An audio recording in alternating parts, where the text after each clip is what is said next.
Action India TV news, आपकी आवाज हमारी पहचान। वनोजा येथे जंगली जनावरांपासून बचावासाठी लावलेले उपकरण अंगाशी विजेचा करंट लागून शेतकऱ्यांचा मृत्यू, कुटुंबाचा आधार गेल्यावर गावात शोककळा। राळेगाव तालुक्यातील वनोजा येथे जंगली जनावरांचा त्रास टाळण्यासाठी शेतात लावलेल्या विद्युत उपकरणाचा वायर तपासताना विजेचा करंट लागून एका शेतकऱ्याचा जागीच मृत्यू झाला।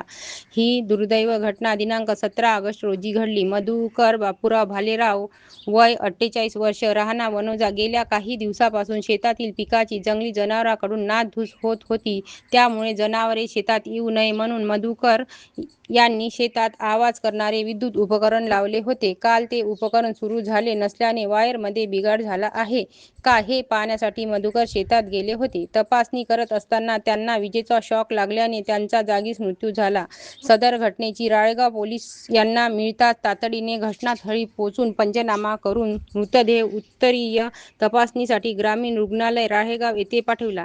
घराचा कर्ता पुरुष अचानक गेल्याने कुटुंबावर दुःखाचा डोंगर कोसळला आहे। या घटनेचे संपूर्ण वनोजा गावात शोककळा पसरली आहे। मधुकर यांच्या पश्चात पत्नी व 2 मुले असा अप्राप्त परिवार आहे। सदर घटनेचे पुढील तपास राळेगाव पोलीस करीत आहे। मुख्य संपादक विनोद माहुरे सह धानोरा प्रतिनिधी संदीप चिचोने।